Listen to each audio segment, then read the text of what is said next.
Bismillahirrahmanirrahim. Alhamdulillahi nahmaduhu wa nasta'inuhu wa nastaghfiruh wa na'udzu billahi min syururi anfusina wa min sayyiati a'malina. May yahdihillahu fala mudhillalah wa may yudlil fala hadiyalah.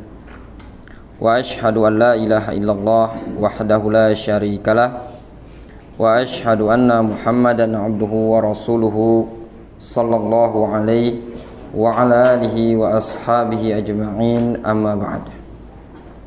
Kita masuk pada hadis yang berikutnya, hadis ke-5 di buku ini. An Abi Hurairah radhiyallahu anhu anna Rasulullah sallallahu alaihi wasallam qala. Dari Abu Hurairah radhiyallahu anhu bahwasannya Rasulullah sallallahu alaihi wasallam qala, beliau bersabda, la yabulanna ahadukum. La yabulanna maknanya janganlah kencing. Ahadukum seseorang dari kalian fil ma'id daim pada air yang tenang,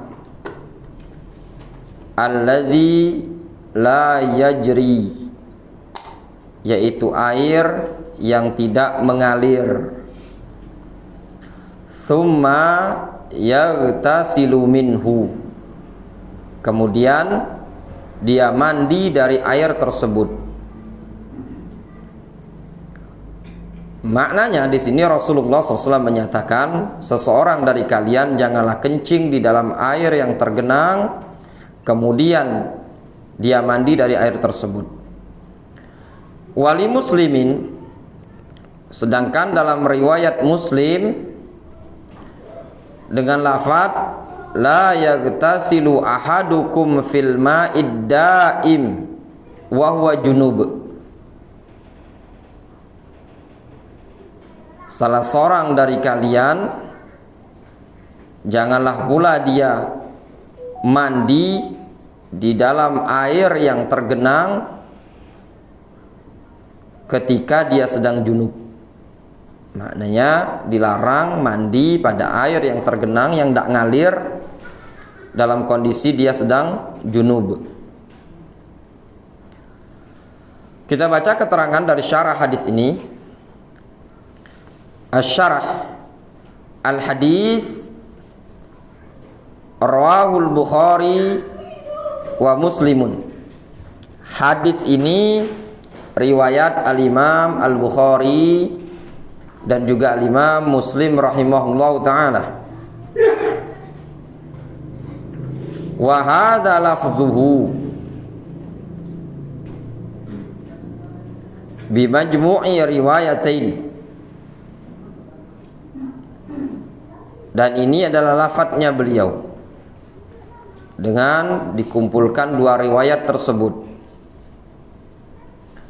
Wa qauluhu wali muslimin, dan ucapan al-Imam Ibnu Qudamah atau al-Imam Abdul Ghani al-Maqdisi yang menyatakan wali muslimin la yaghtasilu ahadukum fil ma'id daim wa huwa junub.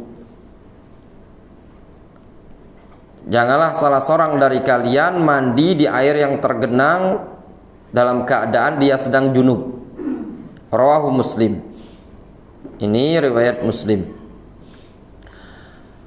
Qauluhu tsumma yaghtasilu minhu, hadza lafdzu Muslimin. Sabda Rasul, kemudian dia mandi minhu dari air yang tadi. Di situ kan disebutkan dalam hadis Abu Hurairah, Rasul menyatakan janganlah salah seorang dari kalian mengencingi air yang tergenang, kemudian dia mandi dari air tadi. Hadza lafdzu Muslim. Ini sebenarnya lafaz Muslim. Wa indal Bukhari, Namun pada lafadz Al-Bukhari badala minhu fihi.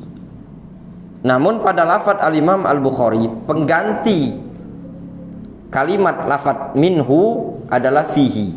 Jadi kalau riwayat Bukhari dengan lafadz summa yaghtasilu fihi, kemudian dia mandi di situ. Qauluhu al-ma'id daim ay ar-raqid. Dan sabda Rasul al-ma'id daim, air yang tenang, maknanya ar-raqid. Ad-daim itu ar-raqid, yang tidak mengalir, tenang, tidak gerak.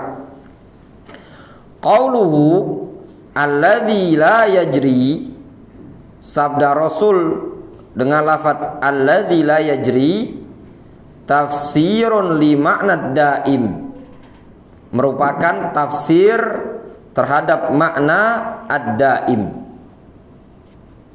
Jadi Rasul mengatakan la yabulanna ahadukum fil ma'id daim, janganlah salah seorang dari kalian kencing di air yang daim, yang tenang. Apa makna ad-daim? Alladzi la yajri. Air yang tenang tersebut maknanya air yang tidak mengalir, menggenang. Wa qad jaa'a fi Muslimin an Jabir radhiyallahu anhu an Rasulillah sallallahu alaihi wasallam annahu naha ayyubala fil ma'ir raqid. Sungguh datang dalam riwayat Imam Muslim dari sahabat Jabir radhiyallahu anhu dari Nabi sallallahu alaihi wasallam bahwasannya beliau Nabi kita Muhammad sallallahu alaihi wasallam melarang pada air yang tenang tersebut untuk dikencingi. Maksud air yang tenang itu air yang misalkan tidak mengalir, seperti air sumur, bak mandi. Kemudian kata pensyarah buku ini, qauluhu, sabda Rasul la yaghtasilu ya ahadukum fil ma'id daim wa huwa junub, jangan pula salah seorang dari kalian mandi di air yang tergenang pada saat dia sedang junub. Jadi ada larangan air yang tidak mengalir dikencingi sama dia, tidak boleh. Kemudian juga dilarang mandi dalam air yang tidak mengalir ketika dia sedang junub. Misalkan pengen simpel, tidak mau repot, bak mandi dimasuki sama dia, pengen mandi janabah, bak itu cemplung sama dia, itu tidak diperbolehkan. Qala al-Hafidz fil Fath, berkata al-Hafidz Ibnu Hajar dalam Fathul Bari, warawa Abu Dawud an-nahya anhuma fi haditsin wahidin, dan al-Imam Abu Dawud meriwayatkan larangan dari Nabi alaihi salatu wasalam tentang dua perkara tadi pada satu konteks hadis. Yang pertama, larangan dari mengencingi air yang tergenang. Ini permasalahan pertama. Masalahan yang kedua adalah larangan mandi junub pada air yang tidak mengalir. Disebutkan dalam riwayat Abu Daud. Walafzuhu, dan lafadznya pada riwayat Abu Daud, la yabulanna ahadukum fil ma'id daim wala yaghtasilu fihi minal janabah. Rasul mengatakan, janganlah salah seorang dari kalian mengencingi air yang tidak mengalir, dan jangan pula dia mandi di dalam air yang tidak mengalir tadi berupa mandi janabah. Diambil faedah dari hadis ini hukumnya haram, ya, atau makruh. Nanti kita sebutkan ada khilaf di kalangan para ulama. Ada yang menyatakan hukumnya haram, ada yang menyatakan hukumnya makruh tentang kencing di air yang tidak mengalir atau mandi janabah di air yang tidak mengalir. Misalkan pengen mandi janabah tapi di bathtub namanya ya? Ya, nah itu tadi. Kemudian di sini disebutkan wa kaifa yaf'alul junub. Terus bagaimana cara orang yang junub mandi janabah tatkala ketemu air yang tergenang seperti itu, yang tidak mengalir? Kalau sungai Musi kan ngalir. Nah, yang tidak ngalir disebutkan dalam hadis, jaa fil hadis, telah datang dalam suatu hadis, la yaghtasilu ahadukum fil ma'id da'im wa huwa junub. Janganlah salah seorang dari kalian mandi di air yang tergenang tatkala dia sedang junub. Faqal kaifa yaf'alu ya Abu Hurairah. Ada seseorang bertanya kepada Abu Hurairah. Orang tersebut bertanya dengan mengatakan kaifa yaf'alu ya Abu Hurairah. Terus bagaimana orang tersebut harus melakukannya kalau pengen mandi janabah? Qal, Abu Hurairah langsung menjawab, menjelaskan, yatanawaluhu tanawulan. Dia lakukan dengan cara menciduk air tersebut. Difahami? Jadi jangan dimasuki bak mandi tadi. Jangan mandi janabah di air yang tergenang. Namun kalau pengen mandi janabah nyemplung di sungai dekat Tigo Ilir ini, ngalir, itu tidak masalah. Bergantung di ketek tuh sepeda anyut. Ya enggak? Cuman kalau di bak jangan. Walaupun baknya tadi besar di rumah tadi. Kalau kecil derum kan tak muat. Nah, misalkan bak itu jangan, tidak diperbolehkan. Qauluhu wa huwa junub. Adapun sabda Rasul wa huwa junub, larangan mandi janabah di air yang tergenang, yaitu tatkala dia sedang junub. Maknanya al janabah, junub itu seseorang yang tertimpa janabah, disebut dengan junub. Al janabah huwa inzalul mani au iltiqa'il khitanain. Janabah itu seseorang dikatakan junub kalau ada mani yang keluar pada diri dia, atau bertemunya dua khitan. Dua khitan itu dua kemaluan, suami istri. Misalkan inzalul mani, misalkan mimpi basah, ihtilam, ini disebut dengan junub. Orang tersebut dikatakan junub.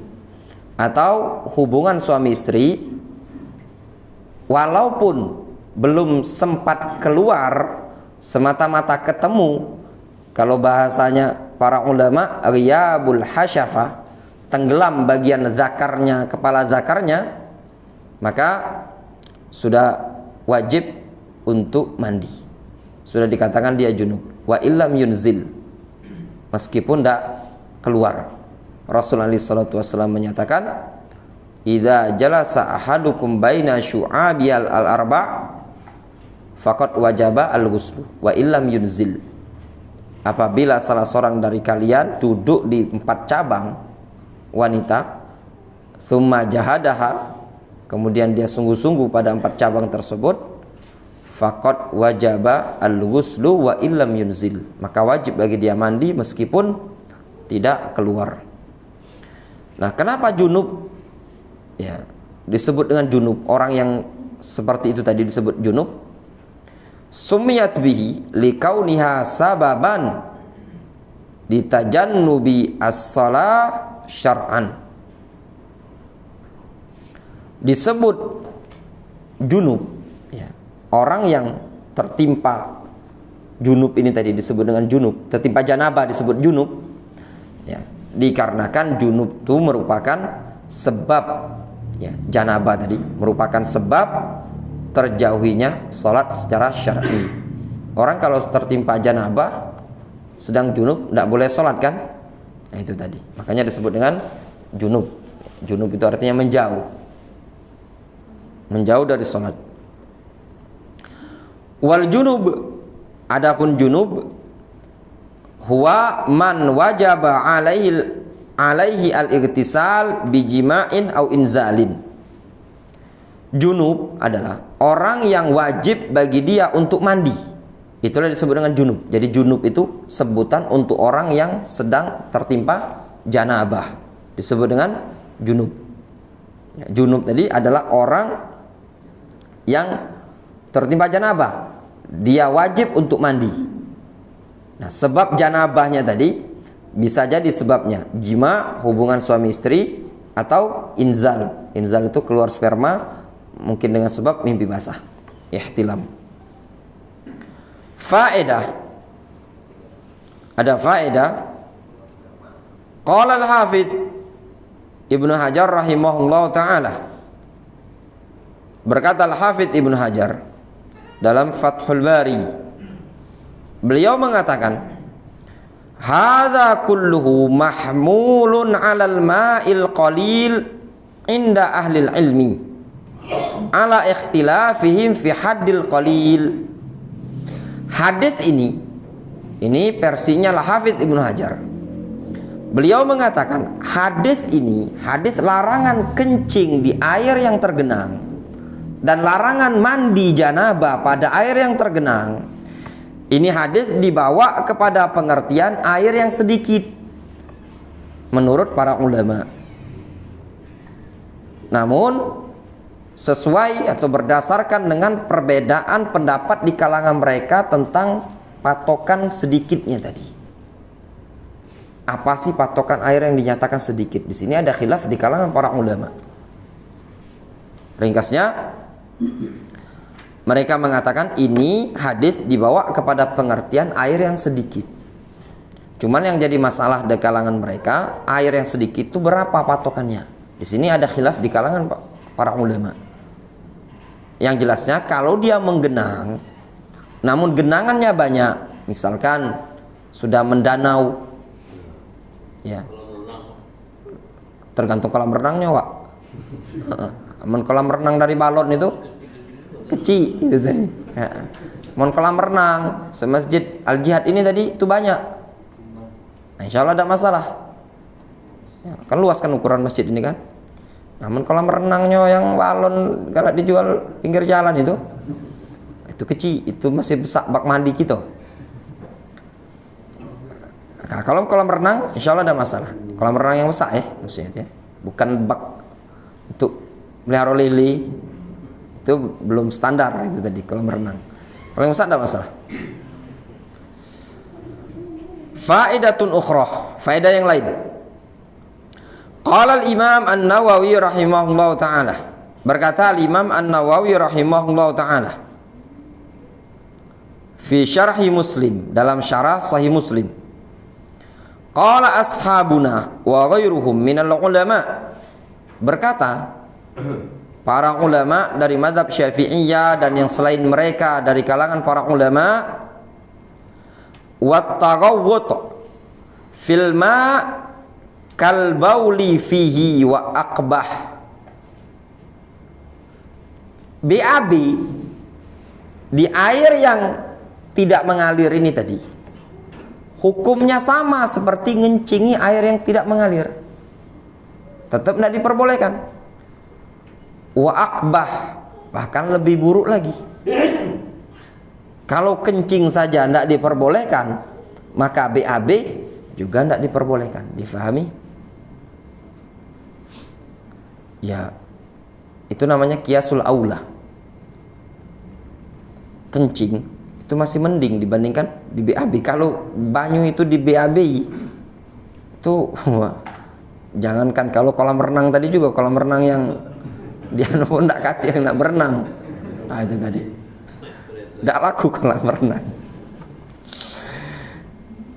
Kemudian di sini, ikhwan, Masuk juga yang disebutkan oleh para ulama, ngencengi di pinggir.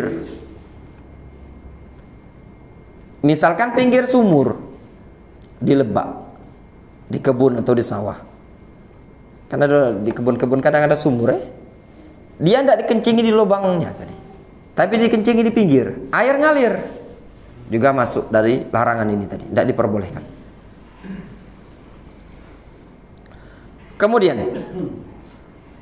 mas'alatun, permasalahan.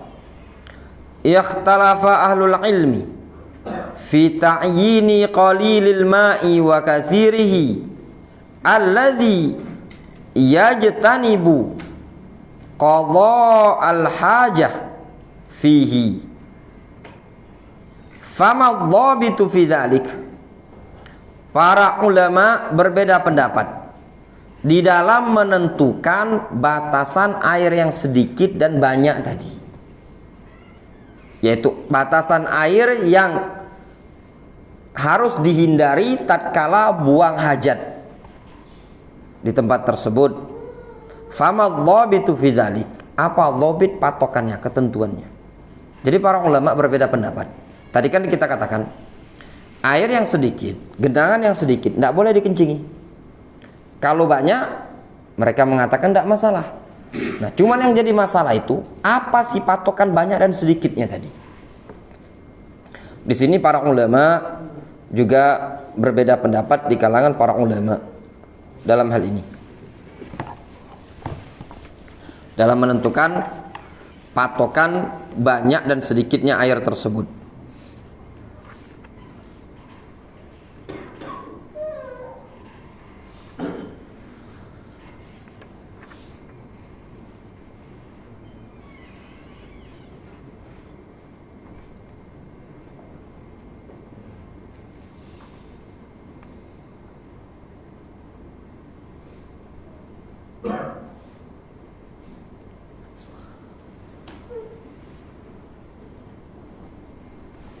Kalau di sini penulis buku ini, ya, beliau lebih condong ke pendapat yang menjadikan patokan adalah berubahnya warna atau bau atau rasa. Untuk berkaitan dengan banyak dan sedikit dalam masalah ini tadi, sebenarnya tidak ada patokan ya. Tidak ada patokan. Ada yang menyatakan 2 kula, kalau masih kurang dari 2 kula dianggap sedikit, kalau lebih dari 2 kula itu sudah banyak. Ada yang menyatakan sebagian lagi gerakkan airnya. Kalau digerak-gerakkan di pangkal sini, di sana ikut gerak, berarti sedikit. Tapi kalau di sana tidak ikut gerak, berarti banyak. Dengan berbagai macam sekian pendapat dari kalangan para ulama mazhab. Ya, namun itu semua tidak ada patokan yang bisa dijadikan patokan disebutkan dalam hadis. Intinya Rasul melarang mengencingi air yang tergenang.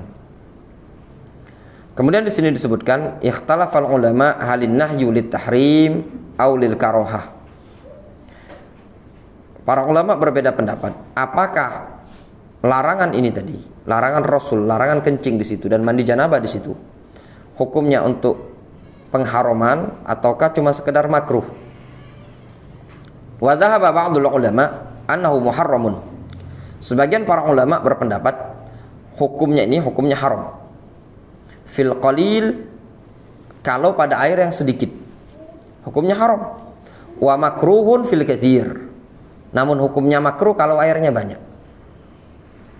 Air yang sedikit misalkan cuman 1 bak dikencingi, hukumnya makruh menurut pendapat sebagian para ulama. Haram, yang sedikit hukumnya haram. Kalau yang banyak hukumnya kata mereka makruh. Kata penulis buku ini, wa dhahirun nahyi at-tahrim fil qalil awil katsir. Secara zahir larangan dalam hadis ini menunjukkan keharaman. Kenapa? Karena hukum asal larangan itu menunjukkan apa? Keharaman. Al-aslu fin nahyi lit-tahrim. Hukum asal yang berkaitan dengan larangan itu menunjukkan keharaman. Hatta ya'tiya dalil hatta ya'tiya as-sarif anhu, sampai datang yang memalingkan dari dalil keharaman tadi. Wadhabit wa dhahirun nahyi at-tahrimu fil qalili awil katsir, dan secara zahir larangan ini adalah hukumnya haram baik air yang sedikit ataupun banyak. Wadhabit fi dzalika, namun ketentuannya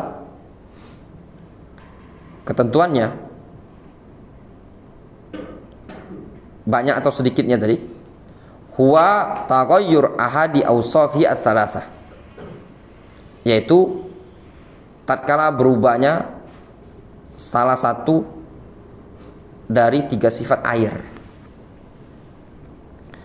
Kalau air tadi dikencingi dan bisa berubah salah satu dari 3 sifat air tadi, at-ta'am rasanya, awil laun warna, awil rih atau bau, maka tidak boleh dikencingi. Itu maksud dari keterangan penulis buku ini tadi. Walau lam yakun an-nahyu li'illati tanjis wa innama min ajli takdzirihi wa tawsikhihi 'ala nas. Walau lam yakun an-nahyu li'illati tanjis, larangannya tersebut bukan dikarenakan ilahnya najis, bukan. Namun jadi dilarang untuk kencing bukan dengan alasan bahwasanya bisa menyebabkan najis, bukan. Namun min ajli takdzirihi, namun dikarenakan mengotori air, wa tausikhihi, mencemarinya, ala nas, pada umat manusia. Wali annahu yakunu madhinnatan litanjisihi bikathratil bauli fihi, dikarenakan air tersebut bisa menjadi sumber, ya, menjadi penyebab, sumber, tempat untuk ternajisi dengan sebab banyaknya kencing di situ. Makanya dilarang oleh Rasul. Nanti kalau kencing satu, nanti dikencingi lagi, akhirnya air tercemar. Qala Ibnul Qayyim, berkata Imam Ibnu Qayyim rahimahullah ta'ala, alladzi taqtadhihi al-usul, yang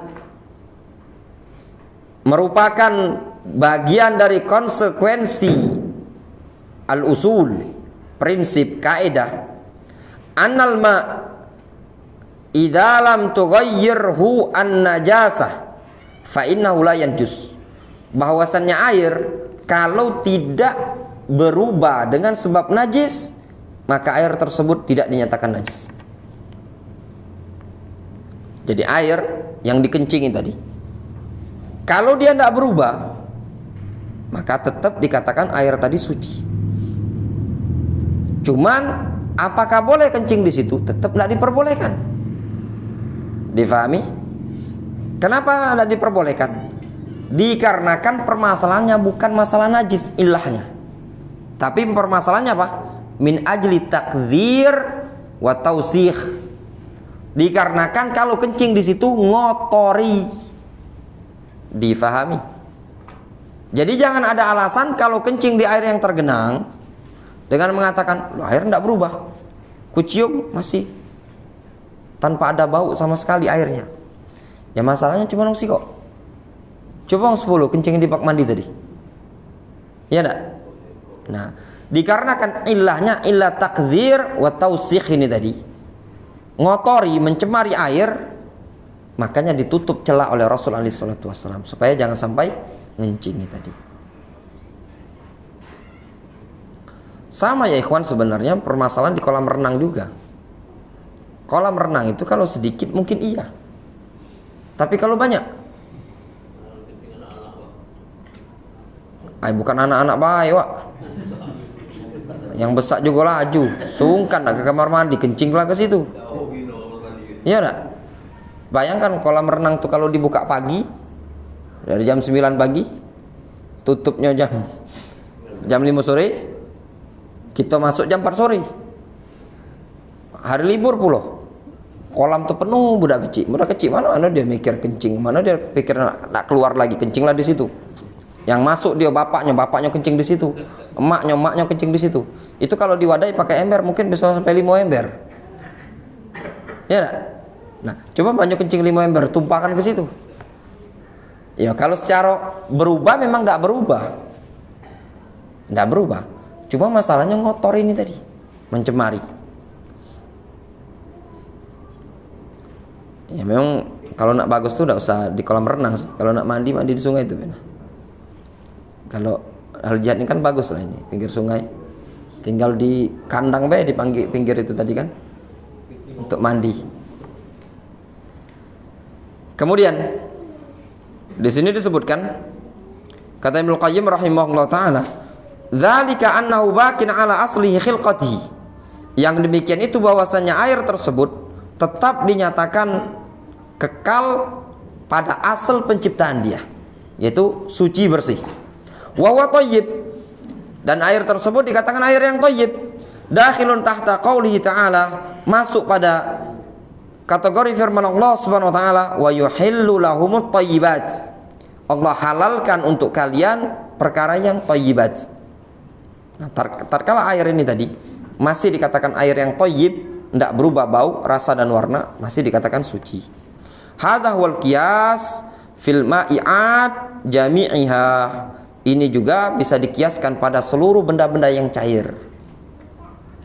Idza waqa'a fiha najasatun, apabila ada najis masuk di situ, falam yadhhar laha launun wala ta'mun wala rihun, dan tidak nampak padanya launun warna, wala ta'mun baunya, wala rihun rasa dan baunya, maka air tersebut dan cairan tadi tetap dikatakan air cairan yang suci. Misalkan contoh, ada minyak kemudian kemasukan kotoran. Ya, secara hukum minyak tersebut selagi dia tidak tercampur, dalam artian masih tidak berubah bau, rasa dan warna, masih tetap dikatakan suci. Masalah permasalahan tidak galak lagi gunakannya, itu permasalahan beda lagi. Kemudian kata penulis buku ini, wa hadza kulluhu fil hukmi 'alal ma'id daim alladzi la yajri. Ini semua hukumnya berkaitan dengan air yang tidak mengalir, yaitu air yang tenang. Ringkasnya dari hadis yang kita baca ini tadi, Rasulullah SAW menyatakan, la yabulanna ahadukum fil ma'id daim thumma yaghtasilu fihi. Dalam riwayat yang lain, thumma yaghtasilu minhu. Janganlah salah seorang dari kalian kencing di air yang tergenang, kemudian dia mandi di air tersebut. Tidak diperbolehkan. Kemudian juga dilarang dalam hadis ini mandi di air tersebut. Sebagaimana disebutkan dalam hadis, la yaghtasilu ahadukum fil ma'id daim wa huwa junub. Tidak boleh mandi janabah di air yang tergenang. Hukumnya tidak boleh. Tinggal hukumnya tadi ada khilaf di kalangan para ulama, ada yang menyatakan makruh, ada yang menyatakan hukumnya haram. Terlepas permasalahan hukumnya makruh atau haram, yang tepat bagi kita semua jangan melakukan hal tersebut. Difahami? Jangan menganggap makruh tidak masalah. Jangan. Walaupun makruh, tinggalkan. Kalau seandainya hukumnya haram yang terkuat, maka kita lebih selamat. Sudah bara'atu zimmah, lepas tanggung jawab. Kemudian faedah yang bisa diambil dari keterangan yang kita baca tadi, larangan juga BAB di air tersebut. Kalau kencing saja tidak diperbolehkan, apalagi BAB. Kemudian juga bagaimana orang yang junub ingin mandi di air yang tergenang tadi? Caranya dia ciduk, sebagaimana yang diajarkan oleh Abu Hurairah radhiyallahu anhu. Beliau mengatakan, ya tanawaluhu tanawulan, dia ciduk air tersebut. Kemudian juga faedah yang bisa kita ambil dalam hadis ini, keterangan dari Al-Imam Ibnu Qayyim rahimahullah ta'ala, air yang dikencingi tadi, kalau seandainya tidak berubah bau, rasa atau warna, maka air tersebut tetap dikatakan suci. Difahami? Dikarenakan illah larangan tersebut, mandi di situ atau kencing di situ bukan dikarenakan nanti menyebabkan airnya najis, tapi larangan tersebut bisa menyebabkan air tersebut tercemari, terkotori. Yang namanya kotoran itu baik air kencing atau BAB itu menyebabkan air tercemar, tidak diperbolehkan. Itu ringkasnya dari faedah yang disebutkan dalam hadis ini. Namun yang diperbolehkan oleh mereka para ulama kalau airnya banyak, genangan tersebut besar, luas, air alma al-mustabhir. Mereka katakan air yang sudah meluas banyak bagaikan lautan, seperti danau, rawa-rawa, genangan yang banyak, galian yang luas, misalkan seluas Masjid Al-Jihad ini tadi. Nah, yang seperti ini tidak masuk pada larangan dalam hadis ini. Kemudian belum masuk azan insyaallah. Belum. Kita baca hadis yang berikutnya. An Abi Hurairah radhiyallahu anhu anna Rasulullah sallallahu alaihi wasallam qala. Dari Abu Hurairah radhiyallahu anhu bahwasannya Rasulullah sallallahu alaihi wasallam beliau bersabda, "Idza syaribal kalbu fi ina'i ahadikum falyaghsilhu sab'an." Rasul mengatakan, apabila ada seekor anjing minum di bejana kalian, baskom, ember yang berisi air diminum oleh anjing, falyaghsilhu sab'an, maka hendaklah wadahnya ini tadi dibasuh sebanyak 7 kali. Wali muslimin ulahunna biturab, disebutkan dalam riwayat Muslim yang pertama pada basuhan tersebut adalah dengan menggunakan turab, menggunakan tanah. Jadi dibasuh 7 kali, namun basuhan yang pertama menggunakan tanah. Walau fi hadis Abdullah bin Mughaffal, dan juga pada riwayat Muslim dalam hadis Abdullah bin Mughaffal, anna Rasulullah sallallahu alaihi wasallam qala, bahwasannya Rasulullah SAW beliau mengatakan, idza walagha al-kalbu fil ina, apabila anjing menjilat-jilat minum di bejana kalian, bejana meliputi ember, baskom atau perkara-perkara yang akan digunakan, faghsiluhu sab'an, maka basuhlah bejana tersebut sebanyak 7 kali. Wa affiruhu ats-tsamina bit-turab, dan lumuri pada basuhan yang ke-8 itu dengan tanah. Jadi di sini ada 2 konteks lafadz hadis. Lafadz pertama menyebutkan 7 kali, lafadz kedua menyebutkan 8 kali. 7 tadi menyebutkan salah satunya dengan tanah, sedangkan lafadz kedua dalam riwayat Muslim 8 kali, namun yang terakhir dengan tanah. Kita baca keterangan syarah dari hadis ini. Haditsu Abi Hurairah radhiyallahu anhu rawahu al-Bukhari wa hadza lafdhuhu. Hadis Abu Hurairah adalah riwayat Bukhari dan ini lafadznya Bukhari. Wa Muslimun, dan juga diriwayatkan oleh Imam Muslim. Qauluhu wa li muslimin, pernyataan beliau Abdul Ghani pada riwayat Muslim, ulahunna bit-turab. Yang pertama dari basuhan ke-7 tadi, dari 7 basuhan, yang pertama adalah dengan turab, dengan tanah. Qauluhu walahu aili Muslim wal hadits bitamami an ibn Mughaffal. Hadis secara sempurna itu dari riwayat Abdullah bin Mughaffal. Qala, Abdullah bin Mughaffal mengatakan, amara Rasulullah SAW biqatlil kilab.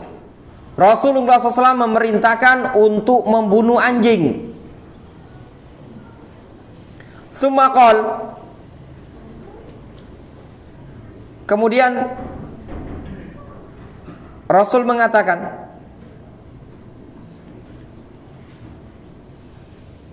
ma baluhum wa balul kilab, apa urusan mereka dan apa perlunya dengan anjing. Tsumma rakhasa fi kalbis sayd wa kalbil ghanam. Jadi kata Rasul, sudah bunuh semualah anjing-anjing. Ya. Sampai-sampai Rasul mengatakan, apa urusan pentingnya mereka, apa butuhnya mereka dengan anjing gitu loh. Kemudian Rasul memberikan keringanan. rakhasa fi kalbis sayd wa kalbil ghanam. Rasul memberikan keringanan untuk memelihara, boleh memelihara anjing, tapi anjing kalbus sayd, yaitu anjing yang dipakai untuk berburu. Wa kalbul ghanam, anjing yang dipakai untuk jaga kambing supaya tidak dimakan serigala dan yang lainnya, jaga kebun.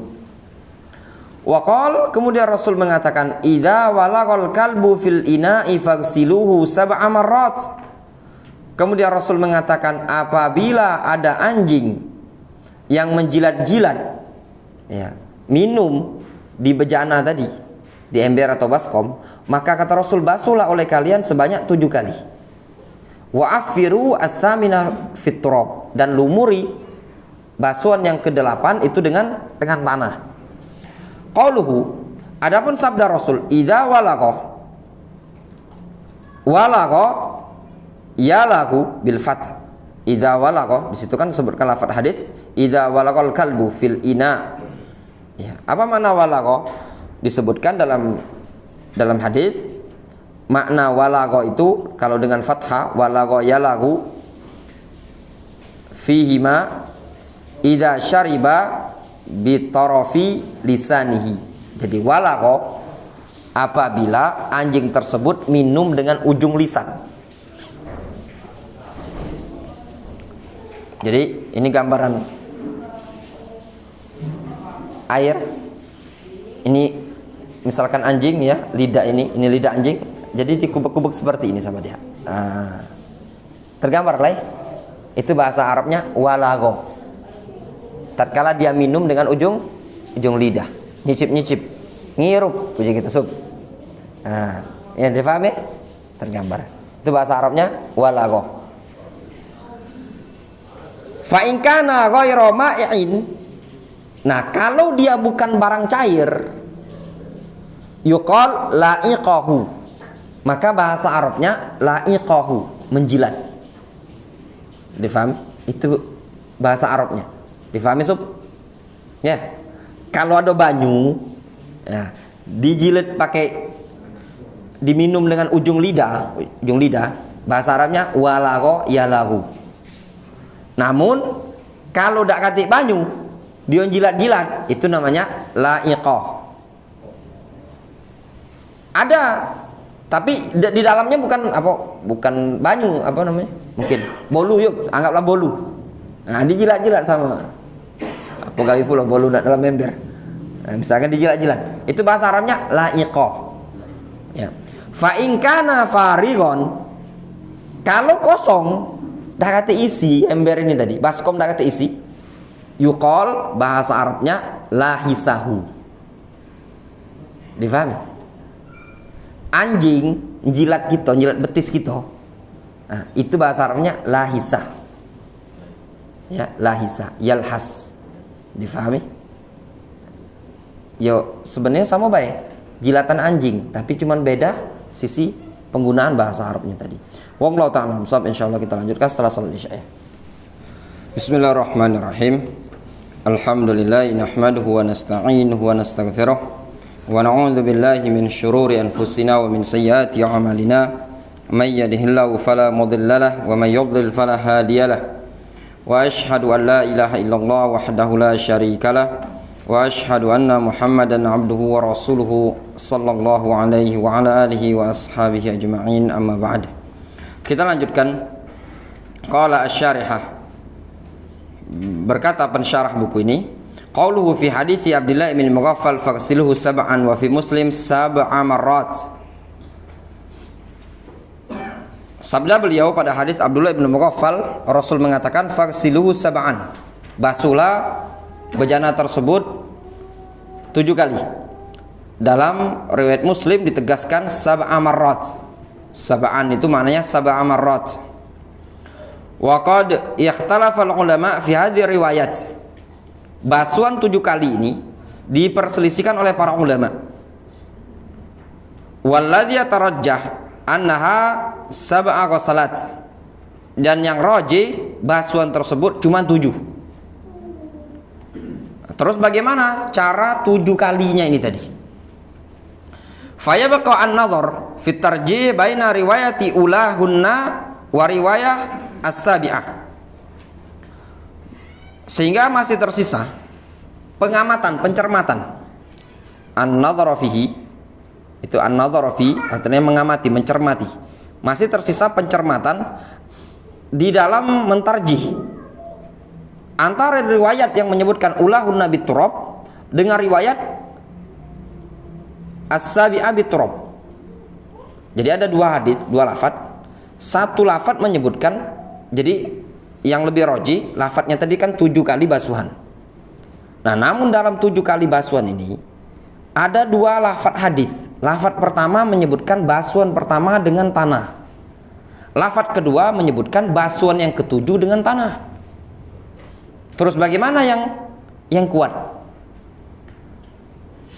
Kata penulis buku ini, wa riwayatu ulahunna arjah min haitsu al-aktsariyah wal ahfadhiyah wa min haitsul ma'na aidan.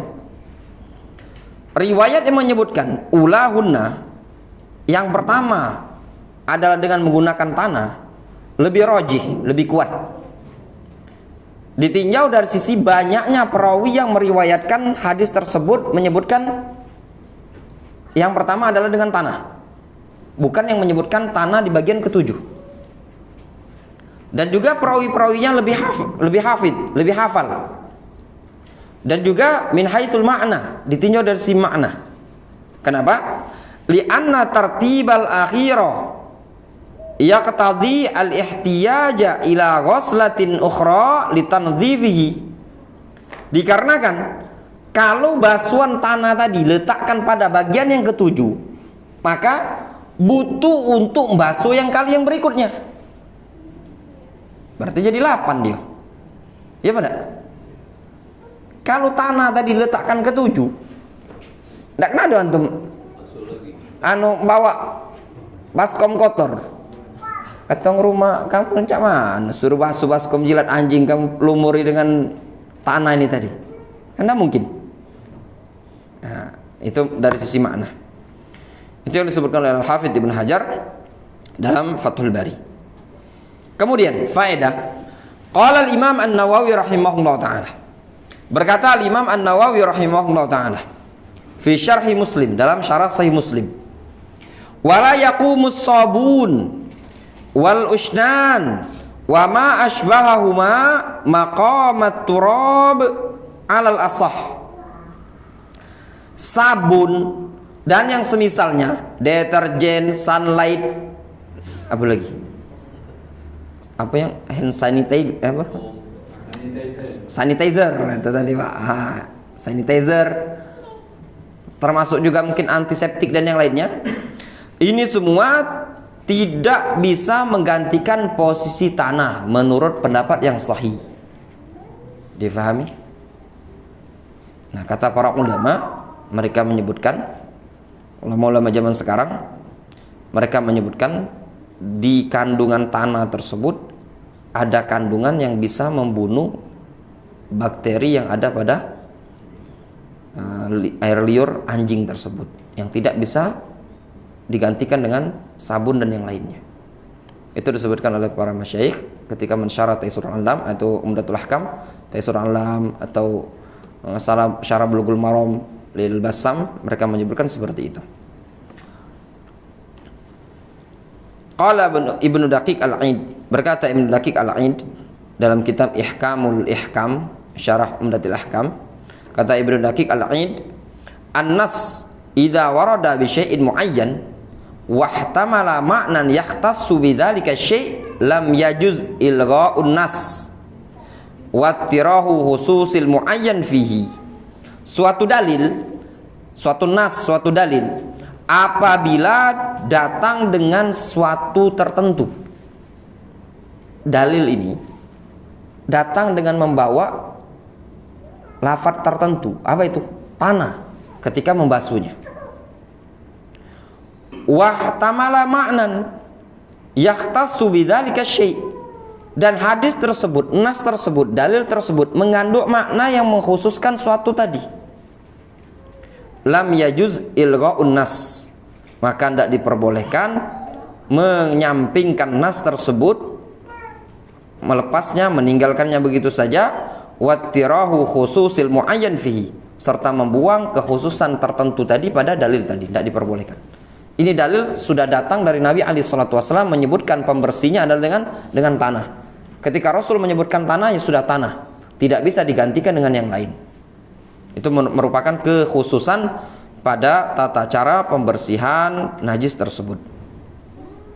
Kemudian permasalahannya kaifiyatu al-ghusli bit-turab, tata cara pembasuhan baskom tadi dengan tanah. Cak mana caranya? Wa ma'na al-ghusli bit-turab, makna membasuh bejana dengan tanah tadi, ayyukhlato at-turabu fil ma' hatta yataqaddar, yaitu tanah tadi dicampurkan ke air hatta yataqaddar, ya, sampai air tadi yataqaddar, keruh, kotor, berlumpur. Jadi ada air, masukkan tanah, bercampur. Wala farqa baina ayyutraha al-ma'u 'ala at-turab awit turabu 'ala al-ma'. Tidak ada perbedaan, boleh saja dengan cara air dilumetkan dengan dengan tanah, dalam artian bejana tadi disirami tanah dulu, sudah tanah, kemudian siram banyu, gitu kan. Atau tanah dengan air, dalam artian dianui dulu, disiram dengan air, ini tadi, bejana ini tadi, kemudian dicampuri tanah. Intinya ada tanah, dicampur-campur dengan air tadi. Au ya'khudul ma'al kadira min maudhi'in fayaghsilu bihi, atau dia ngambil lumpur, ya, air yang bercampur lumpur tadi di suatu tempat, kemudian digosok-gosokkan. Itu tidak masalah. Intinya yang penting air tadi bercampur dengan tanah pada bagian yang pertama. Faham tergambar? Ini di jilat anjing. Ambil tanah, ya, antum campur-campur dengan air, antum gosok-gosok bejana ini tadi, sudah digosok, disiram, sekali nyiram, ya, sekali nyiram. Nah, kemudian disiram lagi yang kedua kali dengan air, disiram lagi yang ketiga kali dengan air, disiram lagi terus sampai 7 kali. Nah, 7 kali tadi masuk pada bagian tadi, difahami? Nah, yang pertama tadi itu sudah dihitung, tanah tadi dihitung sekali, jadi tinggal 6 kali nyiram lagi kan, tergambar ya. Tadi misalkan dilumuri tanah baru sekali kan, nah tinggal 1, 2 hitungannya, 3, 4, 5, 6 banyu tuh sudah hitungan ke-7 karena plus campuran tanah tadi, difahami? Tapi kalau banyunya 7 jadi 8, difahami? Itu tadi disebutkan dalam hadis 7 kali, namun yang pertamanya adalah dengan campur tanah. Kemudian masalah berikutnya, nah bagaimana dengan air atau makanan yang dijilat anjing ini tadi? Madza yuf'al bima fil ina min ta'amin aw syarabin, apa yang harus dilakukan terhadap sesuatu yang ada dalam bejana tadi, baik berupa makanan ataupun berupa minuman. Lagi masak gulai, tahu-tahu dijilat anjing. Ini borongan catering belum? Catering Yusuf dapat borongan 3 dandang. Hati-hati sub, jangan dibawa masaknya kalau ada anjing. Ya, gawat ini tadi. Disebutkan dalam hadis, Ja'a fi Muslim, datang dalam riwayat Muslim, an Abi Hurairah radhiyallahu anhu, dari Abu Hurairah radhiyallahu anhu, qala Rasulullah sallallahu alaihi wasallam, Rasul mengatakan, idza walagal kalbu fi ina'i ahadikum falyuriqhu thumma liyaghsilhu sab'a marrat. Rasul mengatakan, apabila ada anjing minum di bejana salah seorang dari kalian, maka hendaklah dia menumpahkan air tersebut, kemudian dia basuh bejana tadi sebanyak 7 kali. Ini hadis dalam riwayat Muslim. Namun Al-Imam An-Nasa'i mengomentari hadis ini, la a'lamu ahadan taba'a Ali ibn Mushir ala ziyadati falyuriqhu faziyadah syadzah. Kata Al-Imam An-Nasa'i, aku tidak mengetahui adanya perawi yang mengikuti atau menguatkan Ali bin Mushir pada ziyadah falyuriqhu. Maka tambahan falyuriqhu adalah syadzah, lemah. Dalam keadaan Sahih Muslim, Imam Nasa'i mengomentari itu tambahan syadzah, lemah. Wal amal 'alaiha, dan pengamalan terhadap bejana tersebut adalah fa fi riwayati li Muslimin, pada riwayat Muslim ada lafaz tuhuru ina'i ahadikum, sucinya bejana salah seorang dari kalian, atau tersucikannya, terbesikannya bejana salah seorang dari kalian, idza walagal kalbu fihi, tatkala diminumi oleh anjing tadi, ayaghsilu sab'a marrat, yaitu dengan cara dia basuh sebanyak 7 kali. Faqaluhu tuhuru ina'i ahadikum, maka sabda Rasul, bersihnya atau sucinya bejana salah seorang di antara kalian, yustafadu minhu annahu tanajjasa biwulugil kalbi fihi, itu bisa diambil faedah bahwasanya bejana tersebut ternajisi tatkala diminum oleh anjing tersebut. Falihadza yuraq ma fihi wa yutahhar, oleh karena itu perlu ditumpahkan apa yang ada dalam bejana tadi, lalu dibersihkan bejana tadi. Namun di sini ikhwan, intinya tetap ada masalah khilaf di kalangan para ulama. Khilaf akan permasalahan apakah ditumpahkan ataukah tidak. Bagi yang mereka yang mengatakan hadis yang menyatakan ditumpahkan itu dhaif, ya, berarti tinggal permasalahan lemah, tinggal permasalahan air ini tadi najis ataukah tidak. Nah, sebagian para ulama mereka mengatakan air ini tadi dikembalikan kepada permasalahan hukum air. Apabila berubah bau, rasa dan warna, maka air tersebut najis. Namun kalau seandainya tidak berubah bau, rasa atau warnanya dengan sebab air liur ini tadi, maka air tersebut tidak najis, boleh dipakai. Itu akar permasalahan yang ada pada mereka, ya, di kalangan para ulama. Wallahu ta'ala a'lam. Wa yustafadu minal hadis najasatu lu'abil kalbi, dan bisa diambil faedah dari hadis ini najisnya air liur anjing. Ini juga masalah yang ada khilaf di kalangan para ulama. Sebagian para ulama mereka mengatakan air liur anjing najis. Sebagian para ulama yang lain mengatakan tidak najis. Terus bagaimana itu? Rasul nyuruh membasuh 7 kali. Katanya mereka amrun ta'abbudi. Itu perkara ta'abbudi, anjuran ta'abbud, ibadah, bukan masalah air liur najis. Itu tadi. Kemudian mereka bahas lagi bagaimana dengan badan anjing, najis ataukah tidak. Ada khilaf juga di kalangan para ulama. Namun kita cukupkan pembahasan, cukup apa yang di buku ini tadi. Difahami? Permasalahan najis atau bukan najis, yang apa yang megang anjing? Itu tadi permasalahan. Ya. Kalaupun seandainya anjing suci ngapo? Nak beli haro juga tidak boleh, ya kan? Jijik lah, banyak bakteri. Wallahu ta'ala a'lam. Mungkin ada yang tanyakan, silakan tanyakan.